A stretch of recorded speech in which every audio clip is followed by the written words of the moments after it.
अस्सलाम वालेकुम। प्रोग्रेसिव पाकिस्तान के साथ मैं हूं फ़रूक शेख। मैं उम्मीद करता हूं कि आप बिल्कुल खैरियत से होंगे। सामने नाज़रीन, प्रोग्रेसिव पाकिस्तान में मेरी आपके साथ मुलाकात हर सोमवार से लेकर जुमे तक दोपहर 1 बजे हुआ करती है और मुख्तलिफ मौज़ूआत के हवाले से बात की जाती है। प्रोग्रेसिव पाकिस्तान एक ऐसा प्रोग्राम है जिसे बहुत कुछ सीखने और सिखाने को मिलता है। सीखने और सिखाने की इस रीत को बरकरार रखते हुए आज भी हम आपकी खिदमत में हाजिर हैं और आज का प्रोग्रेसिव पाकिस्तान भी इंशाल्लाह बहुत ख़ास है क्योंकि मौजूद दिलचस्प भी है और अहम भी है, क्योंकि आज हम प्रोग्रेसिव पाकिस्तान में बात करेंगे फ़र्स्ट एड के हवाले से। एमरजेंसी की सूरत हाल में हमेशा जो पहला कदम होता है वो बड़ा अहम होता है किसी भी अपने को महफूज बनाने के लिए, रेस्क्यू करने के लिए, और वो किस तरह से लिया जा सकता है या फ़र्स्ट एड के लिए हमें क्या इक़दाम करने चाहिए। आज हमारा ये मौजू होगा। वो किसी भी सूरत में हो सकता है, वो इमरजेंसी की सूरत में हो सकता है, वो खुदा न खास्ता किसी एक्सीडेंट की सूरत में हो सकता है, वो करंट लगने से भी हो सकता है। बाज़ औक़ात बच्चे जो हैं वो कोई ऐसी एक्टिविटी कर जाते हैं जिसके लिए उनको नुकसान का अंदेशा होता है, तो ऐसे में पहला कदम क्या हो सकता है। सो ये तमाम बातें आज के शो में डिस्कस की जाएंगी। प्रोग्राम में शामिल होने के लिए आप रब्ता करेंगे हमारे रब्ते के नंबर 0334 1966 966 पर। आपकी कॉल्स और मैसेजेस को शो में शामिल करेंगे और अपने मेहमान के साथ हम उन मैसेजेस को, सवालात को शेयर भी करेंगे। तो जनाब बढ़ते हैं प्रोग्राम की जानिब और आज के मेहमान से आपको मिलवाते हैं। आज प्रोग्रेसिव पाकिस्तान में ज्वाइन किया है मुज़म्मिल हुसैन साहब ने। मुज़म्मिल साहब जो हैं वो इंस्ट्रक्टर हैं रेस्क्यू 1122 के। मैं वेलकम करता हूं सर, आपको बहुत शुक्रिया, आपने कीमती वक्त दिया आज के शो के लिए। सो मैं सबसे पहली बात तो ये आपसे जानना चाहूँगा कि जब भी हम फ़र्स्ट एड की बात करते हैं सर, फ़र्स्ट एड की अहमियत को सबसे पहले तो हमें आप बताएं कि कितनी ज़रूरी है हमेशा वो पहला कदम जब भी किसी अपने को या अपने प्यारे को बचाने के लिए हम उठाते हैं। चूँकि हम नो डाउट उसकी फ़िक्र में तो होते हैं लेकिन हमें अंदाज़ा नहीं होता कि हम इसको कैसे सेव करेंगे, तो उसकी इम्पोर्टेंस कैसे बताएंगे। बिस्मिल्लाहिर्रहमानिर्रहीम। बहुत शुक्रिया फ़ारूक शेख साहब। जिस तरह पहले भी आप बहुत इंपॉर्टेंट प्रोग्राम्स में इनवाइट करते रहे, आज भी उसी तरह एक अच्छा प्रोग्राम आपने इनिशिएटिव लिया है। नो डाउट कि जिस तरह आपने बात की कि फ़र्स्ट एड का जानना और इस पर अमल करना भी हमारे लिए उतना ही ज़रूरी है जिस तरह हम किसी भी अपने जानने वाले पे या आम कोई भी शख्स हो सकता है जिसको जान बचाने की कोशिश करने की हमारी सलाहियत शायद होती है लेकिन उस वक़्त हम जानते नहीं हैं। तो इसके लिए सबसे बड़ी बात तो ये है कि इस तरह की चीज़ों को पहले सीखना चाहिए। जिस तरह कुरान पाक में भी सबसे पहले जो लफ्ज़ स्टार्ट हुआ इकरा पार्ट से स्टार्ट हुआ है, पढ़ने से स्टार्ट हुआ है। तो सबसे पहले हमें नॉलेज लेना चाहिए, वो किसी भी लेवल का हो सकता है। फ़र्स्ट एड के हवाले से ट्रेनिंग्स हो सकती हैं, इसी तरह फायर सेफ्टी के हवाले से या डिज़ास्टर मैनेजमेंट के हवाले से हो सकती हैं। तो फ़र्स्ट एड का नॉलेज लेना बहुत ज़्यादा ज़रूरी है क्योंकि इसके अंदर सारे मेजर्स हमें पता चलते हैं कि हमने क्या करना है। तो फ़र्स्ट एड बेसिकली वो चीज़ है जो हमने किसी भी ज़ख्मी शख्स या कोई ऐसा बीमार शख्स जो किसी को जिसको हमने अस्पताल पहुंचाना हो सकता है कि उसको पहुंचाना हो या हो सकता है ना भी पहुंचाना हो, उसको हमने ऑन द स्पॉट उसको जो without any equipment and without any medicine जो चीज़ें प्रोवाइड करनी वो फ़र्स्ट एड है। एक तो ये कि ऑन द स्पॉट है, दूसरा ये कि अवेलेबल रिसोर्सेज के साथ है। इसकी एग्जांपल है कि अगर ब्लीडिंग हो रही है तो आपके पास कुछ भी ना हो, कम से कम साफ़ कपड़ा होना चाहिए जिसके साथ आप उसकी ब्लीडिंग कंट्रोल कर दें। इसी तरह कार्डियक अरेस्ट हो जाता है, उसके पास इतना टाइम नहीं होता कि आप उसको अस्पताल पहुंचाएं। उतनी देर तक जब तक आप तक मदद पहुंचती है या आप उसको अस्पताल पहुंचा रहे होते हैं, आप उसका CPR करते हुए लेके जाएंगे जिसमें किसी भी चीज़ की ज़रूरत नहीं है। इसी तरह अगर एग्जाम्पल दे रहा हूँ स्टार्टिंग में कि किसी का एयरवे ब्लॉक हो जाता है जिसको हम चोकिंग कहते हैं, तो उतनी देर तक जब तक आप तक मदद पहुँचती हो सकता है 5 मिनट लगें, 7 मिनट्स लगें, उतना टाइम उसके पास ना हो तो आप उसके एयरवे को क्लियर कर सकते हैं, जो कि खाली हाथ आप उसकी मदद कर सकते हैं। बिल्कुल इस तरह बहुत सारी ऐसी चीज़ें हैं जो हम किसी भी ज़ख्मी शख्स या बीमार शख्स को अस्पताल पहुँचाने से पहले या डॉक्टर के पहुँचने से पहले ऑन द स्पॉट मदद करेंगे, फर्स्ट एड होगी। लेकिन जो अहमियत की आपने बात की, ये वही कर सकता है डेफिनेटली जिसको इस चीज़ का पता होगा, ट्रेनिंग होगी। तो अगर हम थोड़ा सा इस चीज़ के बारे में नॉलेज रखते हो तो हम लोगों की ज़िंदगियों को बचाने की कोशिश करें। बहुत खूबसूरत बात सर। फ़र्स्ट एड के हवाले से सबसे पहले आजकल तो चूँकि गर्मी की शिद्दत में इजाफा होता चला जा रहा है, यहीं से आगाज़ करते हैं कि हीट स्ट्रोक जो है या हीट वेव के हमें मैसेजेस भी बार बार मिल रहे हैं कि अपने आप को महफूज रखना चाहिए। मैं 2 चीज़ें इस हवाले से आपसे जानना चाहूँगा। सबसे पहले तो जो साइंस एंड सिम्टम्स, हमें अंदाज़ा नहीं होता कि इतनी गर्मी में कौन से ऐसे सिम्टम्स होंगे जिससे हमें लगेगा कि इस गर्मी ने हमें मुतासिर कर दिया है। सेकेंडली, अगर हम उससे खुदा न खास्ता मुतासिर हो चुके हैं तो अब हमें फौरी बचने के लिए क्या करना है? जितनी देर में हम अपनी प्रॉपर मेडिकेशन शुरू करेंगे, वहाँ तक पहुँचने के लिए हमारा क्या इनिशिएटिव होगा? बिल्कुल। अच्छा, इसमें बिल्कुल बहुत इम्पोर्टेंट है, आजकल के मौसम के लिहाज से अगर हम देखें तो हीट वेव्स जो है वो हीट स्ट्रोक का बायस बनती हैं। गर्मी की शिद्दत जब ज़्यादा होती है, अबाउट 40 डिग्री सेंटीग्रेड से जब ज़्यादा टेम्परेचर जाता है, या दूसरे लफ्ज़ों में हमारा जो बॉडी टेम्परेचर है 40 प्लस होना शुरू हो जाए, तो जो हीट स्ट्रोक है इसके चांसेस जो हैं वो शुरू हो जाते हैं। अब हीट स्ट्रोक के जो साइन एंड सिम्टम्स की आपने बात की, जनरली अगर हम आम रूटीन में बात करें कि जब स्वेटिंग होना ख़त्म हो जाए, एक तो होता है पसीना आना शुरू हो जाता है, तो हमारी बॉडी जो है वो कूल रहती है, तो उस वक्त हीट स्ट्रोक का ख़तरा नहीं होता। लेकिन जब इतना ज़्यादा पसीना आ जाएगा, बॉडी मज़ीद अपनी बॉडी इसका जो पसीना आना ख़त्म हो जाए और इसको कूल करना ख़त्म कर दे, तो उसमें हमारा जो स्किन कलर है वो चेंज होना शुरू हो जाएगा। ठीक है। उसके साथ साथ जो है वो बेहोशी तारी हो जाएगी, अनकॉन्शियसनेस की तरफ वो चला जाएगा, सर दर्द होना शुरू हो जाएगा। तो इस तरह ये जो चीज़ें हैं वो डेफिनेटली उसके बाद जब वो अनकॉन्शियस होगा तो वो एक डेंजरस समझ लीजिए जिसको हम लाइफ थ्रेटनिंग इंजरी जिसको कहते हैं उस तरफ चला जाएगा। तो इसके लिए जो सबसे बेस्ट वे है, जिसको अगर हम देखें कि मेन काम हमारा प्रिवेंटिंग मेजर्स के ऊपर होना चाहिए। उसका मकसद ये है कि एक तो ये है कि हम धूप में इस तरह के जो टेम्परेचर में कंटिन्यूसली काम ना करें। ठीक है, छाँव होनी चाहिए, या कुछ जगह पे ऐसा भी होता है कि काम करना अगर मजबूरी है तो हर आधे घंटे बाद 10 मिनट की रेस्ट होनी चाहिए, और उसमें पानी का बार बार इस्तेमाल करना चाहिए, ORS का इस्तेमाल करना चाहिए, और नेक को कवर करके, हेड को कवर करके काम करना चाहिए। और दूसरी बात यह है कि अगर इसके बाद अगर हम देखते हैं कि ऐसा विक्टिम आपको मिल जाता है, तो आप समझते हैं कि गर्मी की वजह से वो बेहोश हो गया है, या गर्मी की वजह से वो गिर गया है हीट स्ट्रोक की वजह से, तो उसको ठंडी जगह पे ले जाएं। ठीक है, अगर AC अवेलेबल है वेल, नहीं तो पंखे के नीचे ले जाएं, छाँव में ले जाएं, उसको ठंडे पानी की पट्टियाँ करें, गर्दन को जो है वो ठंडे पानी कपड़े के साथ जो है वो कवर कर दें, और उसको कोई अगर अनकॉन्शियस है फिर ऑरली उसको कुछ ना दें, बट अगर कॉन्शियस है फिर तो ORS का इस्तेमाल करें, और अनकॉन्शियस को कोई भी ड्रिप लगवाई जा सकती है, ताकि उसके अंदर जो फ्लूइड की कमी वो पूरी हो जाए। मैं ये जानना चाहूँगा, चूँकि आपने कहा कि अनकॉन्शियस जो है उसको कुछ ना दिया जाए, अमूमन ये होता है कि खुदा ना खास्ता किसी एक्सीडेंट की सूरत में कोई शख्स बेहोश हो जाता है, वो अपने हवास में नहीं है जी, और हम उसी को उठा के सबसे पहले उसके मुंह में पानी उड़ेलते हैं, ये किस हद तक नुकसान का बायस बन सकता है? बहुत अच्छा क्वेश्चन आपने किया। अनफॉर्चुनेटली हमारी जो सिचुएशन है ओवरऑल देखें तो मोस्टली लोकेशंस के ऊपर ऐसा देखने को हमें मिलता है कि कोई बेहोश हो जाए, कोई भी रीज़न होती है, ख्वाह वो एक्सीडेंट केस है, ख्वाह वो मेडिकल के रिलेटेड है, तो हम कोशिश करते हैं, हम रूटीन में लोग कि उनको पानी पिलाने की कोशिश करें, जूस वगैरह पिलाने की कोशिश करें, जो कि इंतहाई ख़तरनाक है। ठीक, उसकी रीज़न है कि जब इंसान अनकॉन्शियस होता है तो उसके मसल्स रिलैक्स होते हैं, और एक एपिग्लोटिस है जो एक नेचुरल फिनोमेना है कि जब हम पानी पीते हैं या किसी को पिलाते हैं तो वो घूंट लेने के लिए वहाँ पे एयरवे को एट दैट टाइम चाहे वो ब्लॉक करते हैं। एक सिंपल सी मैं एग्जांपल लेता हूँ, एक ढक्कन की तरह या पर्दे की तरह काम करता है। लेकिन जब इंसान बेहोश होता है तो वो वर्किंग नहीं होती, तो वो पानी या लिक्विड जो हम उसको पिला रहे होते हैं वो सांस की नाली में जाने से वो डेथ की तरफ चला जाएगा। एक सिंपल आसान अल्फाज में बता रहा हूँ, मेडिकल टर्म से हट के। तो अगर हम इस तरह के काम करते हैं कि पानी पिलाते हैं तो उसका नुकसान तो हो रहा है, लेकिन फ़ायदा क्या है? फ़ायदा ऐसा कुछ भी नहीं है कि अगर देखें हीट स्ट्रोक की हमने बात की, जिसको डिहाइड्रेशन की वजह से या हीट स्ट्रोक की वजह से उसको पानी की ज़रूरत है, हम उस शख्स को भी पानी नहीं पिला सकते। ठीक है, उसकी भी हमने बात की कि ड्रिप वगैरह लगवा दें, छाँव में ले जाएं, ठंडी पानी की पट्टियाँ करें। लेकिन आम रूटीन में जो इंसान अनकॉन्शियस होता है उसको तो हमें पता ही नहीं है पानी की ज़रूरत है या नहीं। हो सकता है वो किसी और वजह से बेहोश हुआ, तो पानी ना पीने से कभी कोई बेहोश नहीं होता, जिसकी एग्जाम्पल हमारे सामने रोज़ा रखने की है, जो हम गर्मियों में 16 से 17 घंटे का रखते हैं।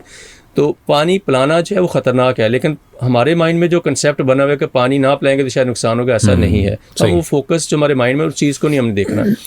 अब जो असल चीज़ है कि बेहोश हुआ किस वजह से है। ठीक, पहली बात तो ये कि हमारे पास अगर तो हम मतलब इन चीज़ों को समझते हैं कि वाइटल साइन कैसे लिए जाते हैं, फिर तो हम ब्लड प्रेशर है, पल्स है उसकी, या बाकी चीज़ों को देख सकते हैं कि वो अनकॉन्शियस क्यों है। लेकिन अगर उस तरह की चीज़ों को हम नहीं समझते हैं, कॉमन मैन कोई भी है, तो फिर आप जस्ट उसको एक बार देखें। सबसे पहले तो एयरवे को खोल के देखें, उसके मुंह को खोल के देखें कि उसकी अपनी टंग फॉल बैक तो नहीं होगी, बिकॉज जब इंसान बेहोश होता है, जिस तरह हमने बात की, मसल्स रिलैक्स होते हैं, वो सीधा लेटा होता है, ना भी हो तो लोग अक्सर सीधा लेटा देते हैं, तो उसकी अपनी ही जुबान रोल बैक होने से उसका एयरवे ब्लॉक कर देती है, ठीक है, मसल्स के रिलैक्स होने से। तो सबसे पहले माउथ ओपन करें, अगर टंग फॉल बैक हो चुकी है तो उसको छोटी फिंगर से सीधा करके एयरवे को क्लियर करें, एक ऑप्शन है। अगर नहीं हुई तो डेफिनेटली उसके बाद हमने करवट देनी थी, इसके बाद भी करवट ही देंगे, ठीक है। दूसरा, उसको ओवरऑल चेक करें कि उसके चोट लगने से या गिरने से कोई ब्लीडिंग तो नहीं हो रही, अगर हो रही है तो वो दूसरी लाइफ थ्रेटनिंग इंजरी है, उसको हमने क्लियर करना है। कोई भी साफ कपड़ा लें, उसको आप डायरेक्ट प्रेशर से या एलिवेशन से या प्रेशर पॉइंट्स पीछे तो उसको दबा के रोक सकते हैं, या उसके ऊपर बैंडेज कर सकते हैं, ये ऑप्शन है सेकंड। और तीसरी चीज़ ये कि कोई भी कॉमन अनकॉन्शियस मिलता है, जिस तरह मैंने कहा, अगर तो परफेक्टली आप चीज़ों को समझते हैं, आपके पास इक्विपमेंट्स हैं घर में, तो आप वाइटल साइन लें, जिसमें सबसे पहले ग्लूकोमीटर से शुगर लेवल चेक करें। लेकिन अगर वो नहीं है तो रैंडमली जिससे आपको कोई अनकॉन्शियस मिले तो आप कोशिश करें कि कोई मीठी चीज़, जैसा चीनी हो सकती है, कोई टॉफ़ी हो सकती है, पीस के ज़ुबान के नीचे थोड़ी सी रख दें, ठीक है। उसका फ़ायदा ये होगा कि अगर वो हाइपोग्लाइसीमिया, शुगर का कम होना जिसको हम कहते हैं, वो विक्टिम होगा या पेशेंट होगा, तो कम से कम स्टेबल हो जाएगी, या थोड़ी बढ़ने से या रुकने से उसकी डेथ नहीं होगी। वरना हाइपोग्लाइसीमिया जो इतनी ख़तरनाक है कि तेज़ी से वो डेथ की तरफ लेके जाती है।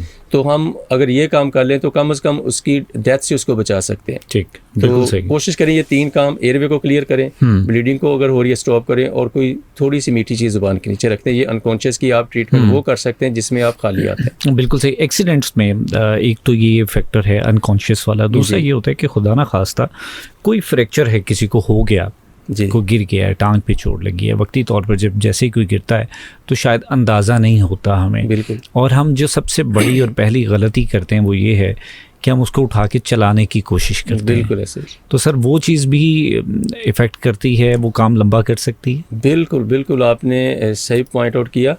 पहले ऐसा होता था कि हमें जब कॉल आती थी कि किसी का फ्रैक्चर हुआ, लेग फ्रैक्चर फॉर एग्जांपल, तो हम 5 to 7 मिनट में अप्रोच करते हैं, रिस्पांस टाइम में पहुंचते हैं, तो पता चलता था कि ये मैं स्टार्टिंग की बात कर रहा हूँ कि वो क्लोज फ्रैक्चर था, अब ओपन फ्रैक्चर में कन्वर्ट हो गया। तो पता चलता था हमें कॉल करने के बाद किसी ने उसको रोड से साइड पे करने की कोशिश की, तो वो जो क्लोज फ्रैक्चर था उसको जैसे चलाने की कोशिश की तो वो ओपन फ्रैक्चर में कन्वर्ट हो गया। इसीलिए उसके बाद हमारी ट्रेनिंग स्टार्ट हुई, अवेयरनेस सेशन स्टार्ट हुए, जो हमारे director general secretary emergency services doctor Rizwan Naseer साहब की हिदायत पे हमारे जो डिस्ट्रिक्ट ऑफिसर इंजीनियर शामवाला साहब हैं, उन्होंने फिर पूरे डिस्ट्रिक्ट में, पूरी तहसीलों में इन सेशंस का आगाज़ किया। अब इसका फ़ायदा ये हुआ कि लोगों को इस चीज़ की अवेयरनेस तो हो गई है कि इन केस ऑफ फ्रैक्चर हमने मूव नहीं करना, लेकिन वही बात है कि जो करते थे या अभी भी करते हैं उनको भी आइडिया होना चाहिए कि फ्रैक्चर होने की सूरत में या कमर की चोट लगने की सूरत में कभी भी उसको मूव ना करें।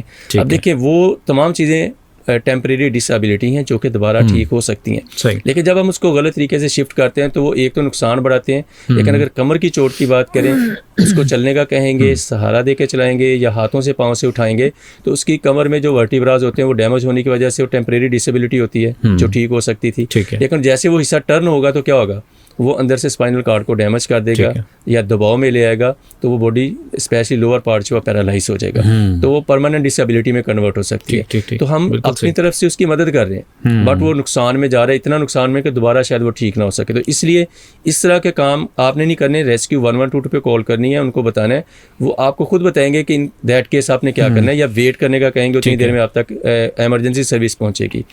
बिल्कुल सर। मुज़म्मिल भाई, क्या कहेंगे इस हवाले से कि जब भी किसी को रेस्क्यू किया जाए, कितना टाइम फ्रेम बहुत अहम होता है किसी को बचाने के लिए, रेस्क्यू करने के लिए? बाज़ बात ये कहते हैं कि जी रेस्क्यू जो है वो 5 या 7 मिनट में आप तक पहुंच जाती है। सो हमारे पास मिनिमम टाइम फ्रेम किसी की लाइफ सेफ्टी के लिए क्या होता है?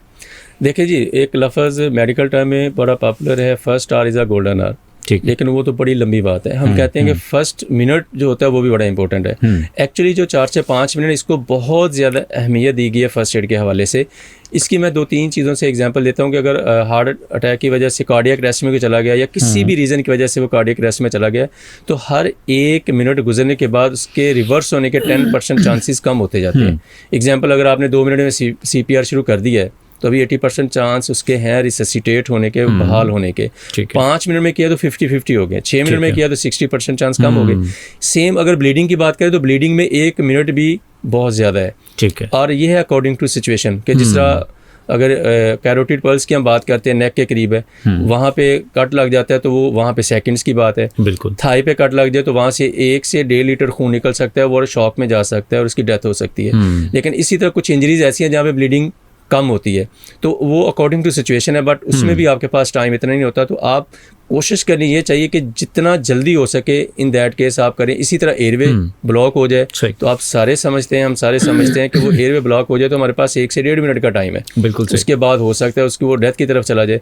तो इसलिए हम कोशिश करें कि जितनी जल्दी हो सके जो भी चीज़ वहाँ पे आपके पास अवेलेबल है उसको आप यूज़ करें। बिल्कुल सही है। अच्छा, कुछ ऐसी डिजीज़ हैं जिसमें अमूमन ये होता है कि पेशेंट जो है वो डायरेक्टली खुराक मुंह के ज़रिए नहीं ले रहा, उसको खुराक की नाली लगाई है जिसको एनजी ट्यूब भी कहा जाता है जी। अच्छा, अब वो जो जितनी भी खुराक है वो उसके थ्रू उसके गले में जा रही है, और उसमें बाज़-औक़ात ये होता है कि जो अटेंडेंट्स होते हैं या फैमिली होती है वो कॉन्शियस होती है कि इनको खुद से कुछ खिलाया जाए या चम्मच से कुछ पिलाया जाए, जबकि पेशेंट इस कंडीशन में नहीं होता।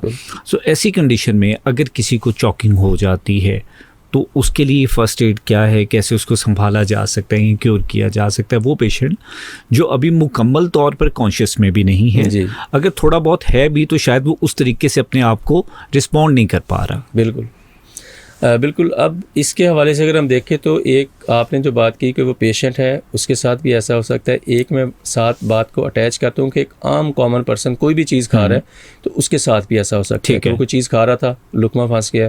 आपने अक्सर ये चीज़ें देखी होंगी सोशल मीडिया पे भी कि उसको चॉकिंग हुई तो फिर क्या हुआ, एक कॉन्शियस है एक अनकॉन्शियस है। अब दोनों की अगर हम बात करें तो इसके अंदर एक प्रोसेस किया जाता है एफ-बाओ, फॉरेन बॉडी एयरवे ऑब्स्ट्रक्शन, कि अगर कोई फॉरेन बॉडी है तो इसमें हमने एब्डोमिनल थ्रस्ट करना होता है। एब्डोमिनल थ्रस्ट मीन कि अगर तो वो कॉन्शियस है तो आप उसके पीछे से आएंगे, साइन एंड सिम्टम्स में पता चल गए कि वो इशारे से बात कर रहा है, उसका कलर चेंज हो रहा है, उसने हाथ चाहे वो कवर किए होंगे, नेक को पकड़ा होगा, और आप सबसे पहले उसको खांसी करने की कहें कि जी आप खांसी करें। लेकिन अगर वो कर चुका है या आपके कहने पे किया है लेकिन वो चीज़ नहीं निकली, फिर आपका सेकंड स्टेप फ़ौरन ये होगा कि आप उसको कहें प्लीज़ हाथ पीछे कर लें क्योंकि उसने नेक को कवर किया हुआ है। दूसरा, आप उसको थोड़ा सा झुका के चेहरा ऊपर करवा के उसके पाँव में थोड़ा सा फासला रखवा के अपना एक पाँव सेंटर में रखें बैक से आके, ताकि वो गिरे ना, और आप अपने एक हाथ को मुट्ठी को बंद करके उसके पेट के ऊपर रखें, दूसरा हाथ उसके ऊपर रखें, और हाथ कहाँ पे रखना है, जहाँ पे हमारी स्टर्नम बोन जो रिब्स के दरमियान में होती है, जहाँ पे ख़त्म होती है और जहाँ पे हमारी नाफ है नेवल कैविटी, इसके दरमियान में आपने हाथ रखना है।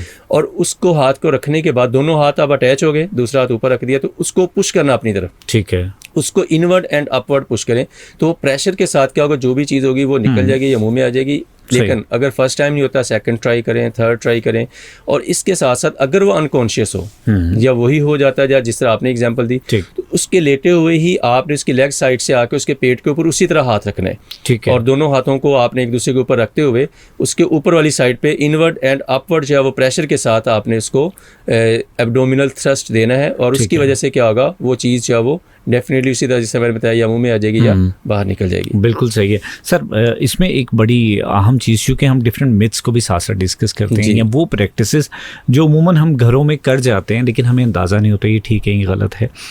उसमें एक तो हार्ट अटैक के हवाले से मैं जानना चाहूँगा कि इनिशियली हार्ट अटैक खुदा न खास्ता किसी को आता है तो उसके साइन एंड सिम्टम्स से हम इतने अवेयर नहीं होते, और एक ये परसेप्शन ली जाती है कि अगर किसी के चेस्ट में लेफ़्ट साइड पे पेन, हार्ट वाली साइड पे पेन होती है तो ये समझा जाता है कि ये मेरे हार्ट की पेन है जी। सो बेसिकली वो क्या परसेप्शन है, क्या सही है या गलत है, हार्ट की पेन किस जगह पर होती है और उसके सिम्टम्स क्या क्या हो सकते हैं और वेरी फर्स्ट एड क्या हो सकती है?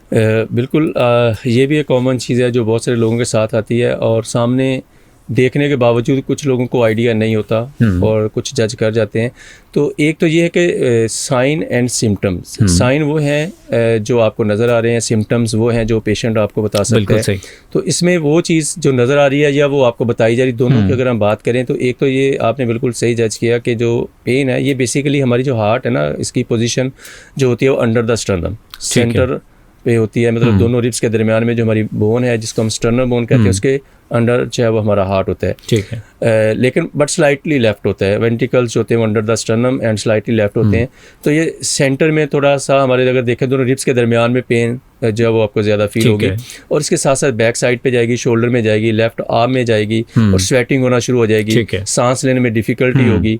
तो इसमें वो चीज़ें कुछ नज़र भी आ रही, कुछ पेशेंट आपको खुद भी बता सकता है कि मुझसे सांस सही लिया नहीं जा रहा, स्वेटिंग हो जाएगी। तो इसके अंदर आपने क्या करना है, पहली बात तो ये कि उसको चलाने के लिए आपने मूव नहीं करवाना, सबसे अहम चीज़। अक्सर लोग कहते हैं चले थोड़ा सा स्टेप से आगे ले जाएं, या अगर किसी ने कॉल की है सर्विस पे तो लोग कहते हैं उतनी देर तक हम बाहर आ जाएंगे, ऐसा नहीं करना, उसको आपने वहीं बैठा देना है। और दूसरी बात ये कि आपने फ़ौरन ऐसे ना टैबलेट्स या इंजेक्शंस हम अलाउ तो नहीं करते, घरों में होने भी नहीं चाहिए।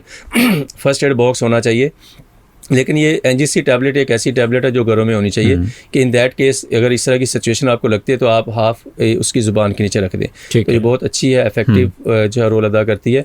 और दूसरा ये होगा कि इस तरह की टैबलेट दे दें और उससे डेफिनेटली जो है वो फ़र्क पड़ेगा।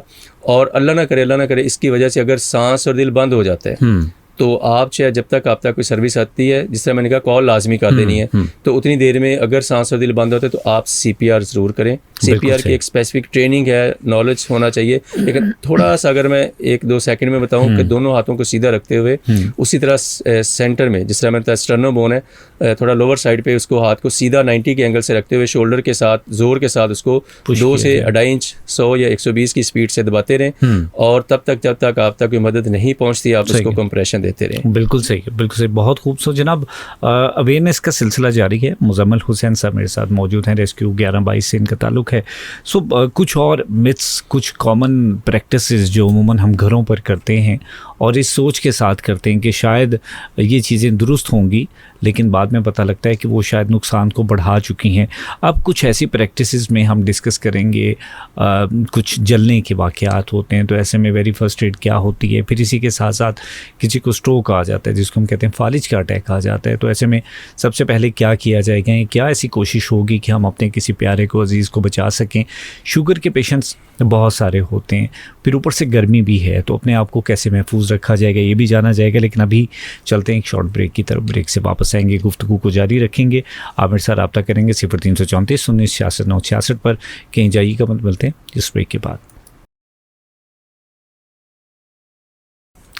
जी वेलकम बैक। आप सुन रहे हैं प्रोग्रेसिव पाकिस्तान वेव FM 96.6 पर, और मैं हूं फ़ारूक शेख। आज हम बात कर रहे हैं जी फ़र्स्ट एड के हवाले से। इमरजेंसी में पहली जो ज़रूरी इक़दामात हैं वो क्या हो सकते हैं। रेस्क्यू 1122 से मुजम्मिल हुसैन साहब मेरे साथ स्टूडियो में मौजूद हैं।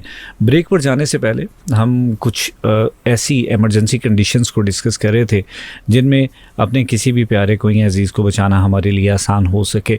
अब कुछ ऐसी मिथ्स को, कुछ ऐसी प्रैक्टिसेस को डिस्कस करेंगे जो अमूमन हम घरों में इमरजेंसी की सूरत में कर जाते हैं। क्या वो सही हैं या गलत है, उस हवाले से मुजम्मिल साहब हमें गाइड करेंगे कि वो क्या होनी चाहिए और हम क्या करते हैं। सबसे पहली बात तो मैं ये सर आपसे जानना चाहूँगा, एक स्पेसिफ़िक कंडीशन है कि अगर कोई पेशेंट ब्लड प्रेशर का पेशेंट है लेकिन शुगर का पेशेंट नहीं है, एक साइड पर हमें ये भी पता है कि गर्मी बहुत ज़्यादा है, बाज़ औक़ात कोई पेशेंट जो है वो गर्मी से आने के बाद एकदम से स्पेसिफ़िक कुछ अलामात ज़ाहिर करते हैं कि जी एकदम घबराहट बहुत ज़्यादा है, या फिर उनको लगता है कि उनका सांस बहुत ज़्यादा चढ़ता है, चक्कर आते हैं और बोलने में भी दिक्कत हो रही है, स्वेटिंग हो रही है बहुत ज़्यादा। तो ऐसी कंडीशन को क्या कंसिडर करना चाहिए? इसका ताल्लुक शुगर से हो सकता है, ब्लड प्रेशर से हो सकता है, या खुदा न खास्ता हार्ट की किसी डिजीज़ से हो सकता है? बिल्कुल जी, जिस तरह बता रहे हैं कि कुछ पेशेंट्स तो ऐसे होते हैं जो कंटिन्यूसली रेगुलर पेशेंट जिसको हम कह सकते हैं, उनका घर वालों को पता होता है कि ये हार्ट का पेशेंट है, ये शुगर का पेशेंट है, तो उसके अकॉर्डिंग जो है वो उसको ट्रीट भी करते हैं अगर रास्ते में कोई ऐसी अनफॉर्चुनेटली सिचुएशन बन जाती है। सेकंड चीज़ आती है कि अगर थोड़ी सी नॉक हो, सबसे बेस्ट ये होता है कि हम वाइटल साइन चेक करते हैं। देखिए मल्टीपल साइन एंड सिम्टम्स जो हैं वो मुख्तलिफ चीज़ों के हो सकते हैं, मिक्सचर भी हो सकते हैं। तो सबसे बेस्ट ये होता है कि अगर हम उसको साइन एंड सिम्टम्स को जो है वो मद्देनज़र रखते हुए वाइटल साइन चेक कर लें। जैसा मैंने बताया कि अगर कोई पेशेंट घर में रेगुलर है तो वो लाजमी तौर पर ग्लूकोमीटर भी होगा, ठीक है, तो हम ग्लूकोमीटर के ज़रिए चेक कर लें। इसी तरह ब्लड प्रेशर को चेक कर लें, ठीक है, और बाकी चीज़ों को हम देख सकते हैं, पल्स को हम देख सकते हैं, पल्स ऑक्सीमीटर अगर हो, ये छोटी छोटी चीज़ें जो घरों में लाजमी होनी चाहिए। लेकिन अगर ये चीज़ें नहीं हैं और आपको इसकी हिस्ट्री का भी नहीं पता, क्योंकि सबसे पहले हम भी अगर कहीं पे जाते हैं तो हम हिस्ट्री को ही चेक करते हैं तो एक सैंपल, एक लफ्ज़ यूज़ किया जाता है कि साइन एंड सिम्टम्स क्या हैं, ठीक है, क्या वो एलर्जी तो नहीं करता किसी मेडिसिन से, ठीक है, इसी तरह मेडिकेशन तो नहीं ली हुई कोई ऑलरेडी उसके बाद उसने, तो ये सारी चीज़ें उसमें हम नोट कर रहे होते हैं। तो अगर हिस्ट्री का भी नहीं आइडिया, तो फिर जिस तरह आपने कहा, तो साइन एंड सिम्टम्स के हवाले से दो ही चीज़ें आती हैं, जिस तरह आपने बताया, या तो हार्ट अटैक का हो सकता है इशू, या शुगर का हो सकता है। ठीक है। अब हार्ट अटैक के हवाले से तो आपके पास कोई मेडिसिन भी नहीं होगी, तो उसकी जो मैयर साहब के साथ हमने डिस्कस किए थे कि हम उसकी मूवमेंट नहीं करेंगे, हम यही कर सकते हैं क्योंकि अभी वो अलाइव है। सेकंड ये ज़रूर करें कि उसकी ज़ुबान के नीचे कोई थोड़ी सी मीठी चीज़ रख दें, बिकॉज हो सकता है वो शुगर लो का भी हो, उसके भी कुछ साइन एंड सिम्टम्स ऐसे होते हैं, स्वेटिंग आ रही है, ठीक है, वो अनकॉन्शियस हो सकता है। तो अगर वो शुगर लो से होगा तो कम से कम उसकी डेथ नहीं होगी, स्टेबल हो या ना हो, कम से कम स्टिल रुकने से डेथ नहीं होगी। और दूसरा, अगर हार्ट अटैक है तो उसके साइन एंड सिम्टम्स तो दूसरे मैंने बताया ना डिफरेंट हैं, साथ ऐड भी हो सकते हैं। तो वो आप अगर वो कॉन्शियस है या अनकॉन्शियस की तरफ जा रहे हैं तो पूछ सकते हैं। तो अगर तो उसमें ये चीज़ें ऐड हो गई हैं कि स्वेटिंग के साथ साथ बैक पे पेन जा रही है, शोल्डर में जा रही है, जबड़े में पेन जा रही है, तो फिर हम उसको यानी कि उस विक्टिम को या उस पेशेंट को इस तरफ कंसिडर कर सकते हैं। लेकिन दोनों सूरतों में सबसे जो इम्पोर्टेंट चीज़ वो है कॉल फॉर हेल्प। ठीक, इतनी देर में आप अगर कॉल कर चुके हैं तो डेफिनेटली इमरजेंसी सर्विस आप तक आ रही है, उतनी देर में आप दोनों में, जिस तरह मैंने बताया, साइन एंड सिम्टम्स के मुताबिक कुछ चीज़ें कर सकते हैं। ठीक है, बिल्कुल सही। मुज़म्मिल साहब, शुगर के जो पेशेंट्स होते हैं उनके हवाले से मैं जानना चाहूँगा। अमूमन ये होता है कि किसी पेशेंट को शुगर हाई होती है उनकी, और उसके लिए वो इंसुलिन भी यूज़ करते हैं। बाज़ औक़ात जो फैमिली है या अटेंडेंट्स हैं वो मीठे से भी रोक देते हैं, तो हम उसको रोकते रोकते एकदम शुगर को लो कर जाते हैं। एग्जैक्टली। तो इस कंडीशन में किस तरीके से पेशेंट्स को ट्रीट करना चाहिए? बिल्कुल, आपने बहुत अच्छी बात की तरफ इशारा दिया है। ऐसा होता है कि कुछ घरों में पेशेंट्स रेगुलर होते हैं शुगर के, हाइपरग्लाइसीमिया के। अब उसमें हम यही काम कर रहे होते हैं कि एक तो हमने उनको परहेज़ की तरफ लेके जाना होता है, एक मेडिसिन जो है वो उनको हम रेगुलरली दे रहे होते हैं, इंसुलिन लगा रहे होते हैं। अगर तो चेक एंड बैलेंस है फिर तो बहुत बेस्ट है, जो कि होना चाहिए। हमें पता चलता है कि उसका शुगर लेवल है क्या। लेकिन ये ना हो कि जिस तरह आपने बात की कि वही बात है कि हम उसको खाने पीने से भी रोक रहे हैं, और दूसरा हम उसको मेडिसिन भी कंटिन्यूसली दे रहे हैं। और हाई वाले पेशेंट ऐसे हमने अक्सर देखे भी हैं कि वो बाद में उनकी अगर कोई प्रॉब्लम बनती है या अनफॉर्चुनेटली डेथ हो जाए तो लो होने से हो जाती है, क्योंकि हम गौर ही नहीं करते, हम फोकस ही नहीं करते, तो इतना शुगर को लो कर देते हैं कि उसका नुकसान ज़्यादा हो जाता है। तो इसलिए अगर शुगर हाई का भी पेशेंट हो तो उसको भी शुगर को कंटिन्यूसली फिर आपने चेक लाजमी करना है, वरना लो की वजह से नुकसान भी हो सकता है। बिल्कुल सही। मुज़म्मिल साहब, स्ट्रोक के हवाले से कुछ प्रैक्टिसेस इनिशियली क्या हो सकते हैं? बहुत सारे लोग ये कहते हैं कि अगर किसी को फालिज का अटैक आता है तो सबसे पहले तो पाँव के ऊपर कोई सुई चुभोनी चाहिए या कुछ ऐसा करना चाहिए। क्या वाकई ये चीज़ें प्रैक्टिकली इम्पैक्ट रखती हैं? ये बेसिकली ये तो कुछ टर्म्स ऐसी हैं कि जिसमें कोई प्रोफेशनल चेक करने के लिए करता है, और वो सिचुएशन ऐसी होती है कि जिसमें वो साइन एंड सिम्टम्स को जो है वो चेक कर रहा होता है कि मूवमेंट हो रही है नहीं, सेंसेशन का बेसिकली प्रोसेस है या नहीं। लेकिन हमारे लिए जो सबसे इम्पोर्टेंट ये है कि हम जो है मौके पे क्या कर सकते हैं। एक तो ये है कि अगर फॉर एग्जांपल उसका ब्लड शूट कर चुका है, ब्लड प्रेशर हाई हो चुका है, तो आपके पास अगर इतना टाइम है या आप चीज़ों को समझते हैं, आपने कंफर्म कर लिया कि ब्लड प्रेशर हाई है, तो कैपोटिन टैबलेट का यूज़ किया जा सकता है। लेकिन वही बात है कि अगर तो आप इस चीज़ को समझते हैं, अगर नहीं समझते फिर तो डेफिनेटली वही चीज़ है कि कॉल फॉर हेल्प, आप तक कोई मदद पहुंचे उतनी देर तक आप या तो फिर वो चीज़ों को चेक कर लें, और हमारी इमरजेंसी सर्विस पे जो कॉल करते हैं वो आपको गाइड भी करेंगे। ठीक है, हमारा जो कॉल रिसीव करता है वो आपको प्रॉपर गाइड करेगा, जो भी चीज़ें आप उनको बताएंगे। लेकिन अगर कुछ भी नहीं है तो फिर कम से कम कॉल फॉर हेल्प जो है वो मौके पे लाजमी करनी चाहिए, ताकि कम से कम टाइम में आप तक हम पहुंच सकें। बिल्कुल सही है सर। जलने की सूरत में अगर किसी वजह से हाथ जल जाता है या कोई भी बॉडी पार्ट जो है वो बर्न हो जाता है, तो ऐसे में कॉमन प्रैक्टिस ये होती है घरों में कि उसके ऊपर या तो टूथपेस्ट लगा ली जाती है या फिर उसके ऊपर घी या ऑयल लगा लिया जाता है कि जी अब ये सिक्योर हो गया, और कहा जाता है कि ये एक पुराना या देसी टोटका है। जी। सो ये करामत टोटका है या फिर जस्ट एक मिथ है? बिल्कुल जी, ये भी उसी तरह जिस तरह हमने पहले कुछ चीज़ों की बात की है, ये भी ऐसा ही है कि ये रॉन्ग प्रैक्टिसेस हैं। ठीक है, इसकी कुछ चीज़ें मैं ऐसे आपको शेयर करता हूँ कि जिस तरह अगर कोई चीज़ बर्न होती है, बॉडी का कोई हिस्सा बर्न होता है, तो वो हीट ट्रांसफ़र होती है इनसाइड ऑफ द बॉडी, तो वो हिस्सा बर्न हो जाएगा।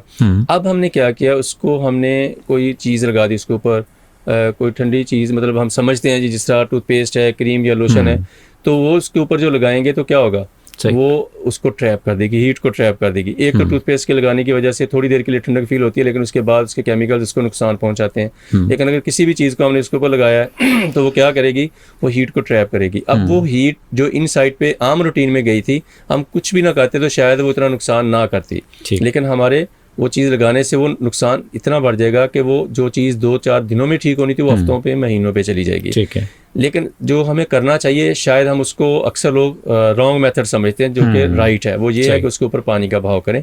ठंडा पानी जिसको हम नॉर्मल टेम्परेचर भी कहते हैं, तो उसके ऊपर पानी का बहाव करें, फ्रेश वाटर, और एटलीस्ट 10 to 15 मिनट्स उसको फ्लो करें उस हिस्से के ऊपर, मतलब जहाँ पे जला उसे थोड़ा सा ऊपर रख के उसके ऊपर से पानी गुजारें। तो 10-15 मिनट में क्या होगा, वो जो टेम्परेचर है वो नॉर्मल टेम्परेचर में कन्वर्ट होगा और काफ़ी हद तक फ़ायदा। उसके बाद आप उसको हॉस्पिटलाइज कर सकते हैं। बिल्कुल सही है सर। करंट लगने के बाद जो सबसे पहली सिचुएशन है वो बड़ी ख़तरनाक होती है। सबसे पहले तो हमें ये नहीं समझ आ रही होती कि हमने अपने पेशेंट को बचाना कैसे है। खुदा न खास्ते कहीं से, जैसे बारिश के दिनों में अमूमन ये होता है कि बिजली की तारें हैं या खंबे हैं, उनमें करंट आ रहा होता है। फिर सेकंड ये भी होता है कि घरों में जो डोर बेल्स हैं उनमें भी करंट अमूमन होता है। तो ऐसी कंडीशन में अगर करंट किसी को लगता है तो सबसे पहले कैसे उसको बचाया जाए, और जो बचाते हुए हम फौरी तौर पर उसको पानी पिलाते हैं या कुछ ऐसा करते हैं, क्या ये प्रैक्टिस भी दुरुस्त है या गलत है? देखिए जी, बिल्कुल। इसमें सबसे पहले तो अगर कोई ऐसे जिस आपने कोई सीज़न बताया, रेनी सीज़न है या लोकेशन के मुताबिक कि वो वहाँ पे कोई खंबा वगैरह था, इलेक्ट्रिक पोल था, तो उसमें हमें सबसे पहले तो इस चीज़ का ख्याल रखना चाहिए कि उस तरफ से गुजरना नहीं चाहिए, क्योंकि ये सेफ्टी फर्स्ट हर जगह पे हम यूज़ करते हैं। तो यहाँ पे भी यही मेजर होने चाहिए। बच्चों को भी इस तरह की सिचुएशन में बाहर नहीं भेजना चाहिए।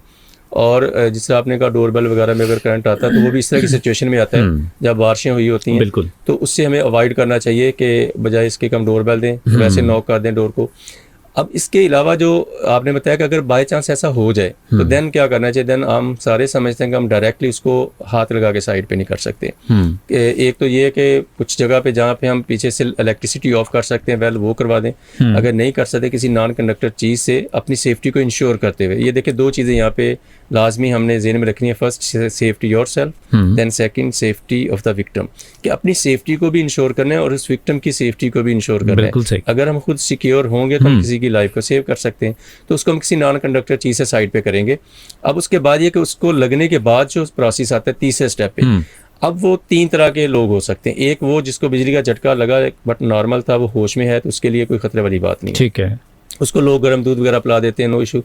लेकिन हम कहते हैं ना पानी नहीं पिलाना, वो पानी इसलिए होता है कि वो पानी ठंडा होता है, तो ठंडी चीज़ उसको नहीं देनी होती, ज़रूरत नहीं है। लेकिन दूसरा जो असल काम है वो है अनकॉन्शियस। अगर झटका लगा और अनकॉन्शियस हो गया तो उसको ऑरली कुछ नहीं देना, पीने के लिए कुछ नहीं देना, जिस तरह हमने पहले बात की। तो उसको हो सकता है कि वो उसमें फ्लूइड की कमी हो गई हो, क्योंकि वो हार्ट बीट कम हो जाती है, जिस्म हाइपोथर्मिया में जाना शुरू हो जाता है। तो उसको किसी मोटे कपड़े या कंबल वगैरह में लपेट दें और बॉडी टेम्परेचर को नॉर्मल करने की कोशिश करें और उसको फ़ौरन को ड्रिप लगवा दें, ताकि उसके अंदर जो फ्लूइड की कमी है वो पूरी हो जाए।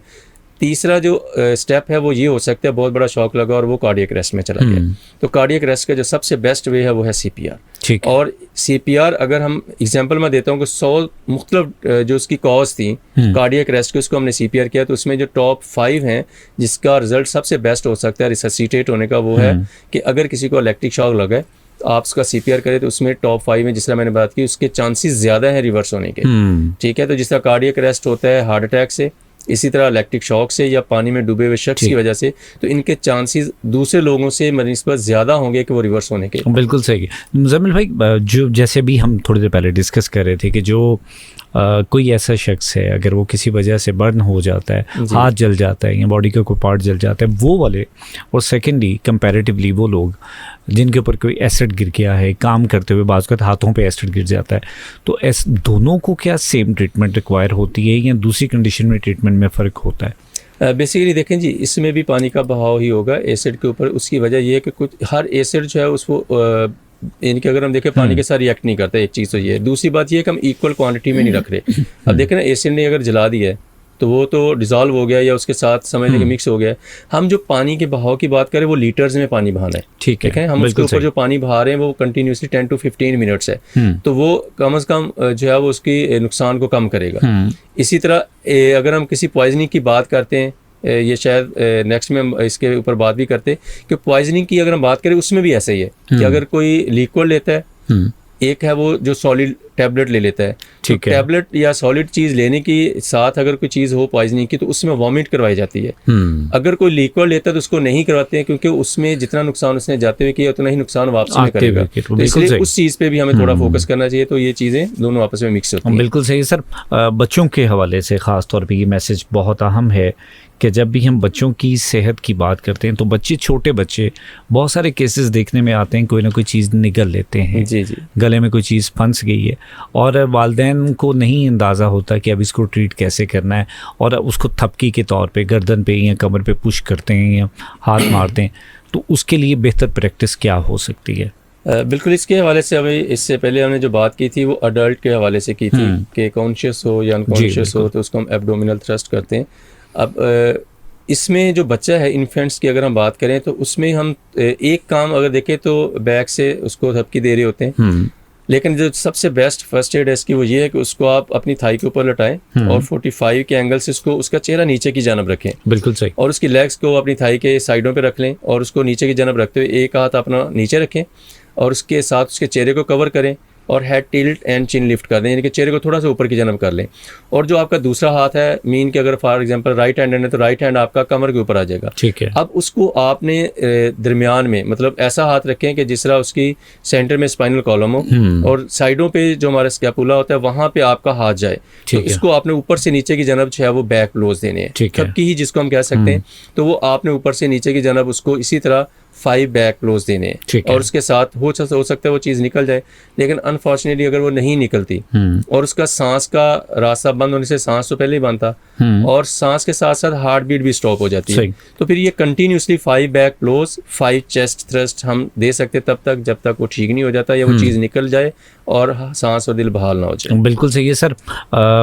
आपने बहुत कुछ हमें आगाह किया, बहुत सारी ऐसी चीज़ें बताई जो अमूमन हमारी रॉन्ग प्रैक्टिसेस की वजह से नुकसान का बायस बनती हैं, लेकिन दुरुस्त क्या है वो आज हमने इनसे जाना। मैं जाने से पहले मुज़म्मिल साहब से ये जानना चाहूँगा सर, अमूमन ये होता है कि किसी भी इमरजेंसी में कॉल की जाती है रेस्क्यू 1122 को, जी जी, और वो कॉल जो है वो डायरेक्टली नहीं लगती, नंबर बहुत ज़्यादा बिजी चला जाता है।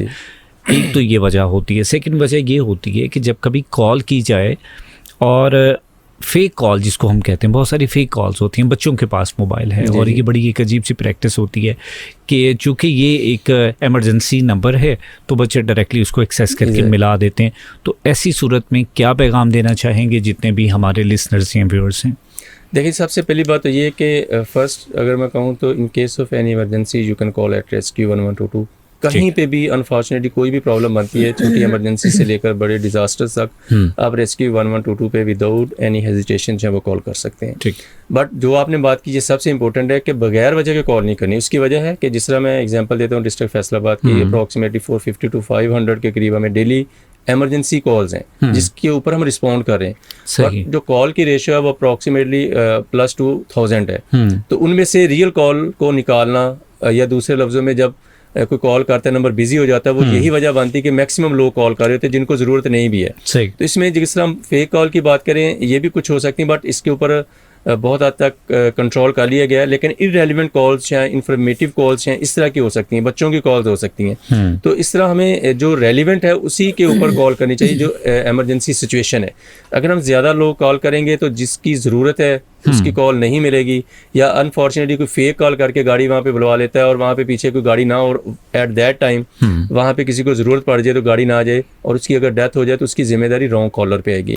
और इतना बड़ा लॉस है कि उसको पता ही नहीं होगा। जिस तरह कुरान पाक में सूरतुल माइदा में है कि वमन अहयाहा फकअन्नमा अहयना सजमिया, कि जिसने किसी एक शख्स की जान बचाई वो ऐसे है जैसे उसने सारी इंसानियत की जान बचाई। तो इससे पहले आता है मुबारक का तर्जमा यही है कि किसी ने अगर किसी नाहक का कत्ल किया वो ऐसे जैसे पूरी इंसानियत का कत्ल किया। तो ये इसलिए हमें बचना चाहिए, हमें तो पॉजिटिव वे में जाना चाहिए। तो जहाँ पे ज़रूरत है लोगों की हेल्प करें, ना कि फेक कॉल या इररेलेवेंट कॉल करें। बिल्कुल सही मुज़म्मिल साहब, बहुत शुक्रिया आपका, आपने कीमती वक्त दिया आज के शो के लिए। सो जनाब, ये था आज का प्रोग्रेसिव पाकिस्तान। मुज़म्मिल हुसैन साहब मेरे साथ मौजूद थे, रेस्क्यू 1122 से इंस्ट्रक्टर हैं और बहुत कुछ सीखने और समझने को मिला। मिला। जाने से पहले सिर्फ ये कहना चाहूँगा, पहला मैसेज तो ये है कि जब भी कोई कॉमन इंजरी होती है तो उसको मौके पर इस तरीके से डील करें कि नुकसान ज़्यादा ना हो। बाज़ बात ये होता है कि मौके पर थोड़ा नुकसान होता है, लेकिन हमारी गलत एक्सरसाइज की वजह से वो नुकसान बहुत ज़्यादा बढ़ जाता है। उस चीज़ से गुरेज किया जाए। ये आज के शो में तमाम वो ज़रूरी इक़दामात थे जो हमें फ़र्स्ट एड के तौर पे अपनाने चाहिए। सेकेंडली, जो लास्ट पे मैसेज अभी मुज़म्मिल साहब ने दिया, ये बड़ा खूबसूरत मैसेज था कि जब भी रेस्क्यू 1122 को कॉल की जाए तो ये बात ज़हन में रखें कि किसी की जान, आपकी कॉल से किसी की जान बच भी सकती है और आपकी गलत कॉल से किसी की जान जा भी सकती है। सो जब आप इस सोच के साथ मैसेज करेंगे, नो डाउट रेस्क्यू का इदारा आपके लिए ही है, आपकी मदद के लिए है। आप किसी भी इमरजेंसी में अगर रेस्क्यू 1122 पे कॉल करते हैं तो नो डाउट पहले ही कॉल पे वो आपकी मदद के लिए हाजिर होंगे।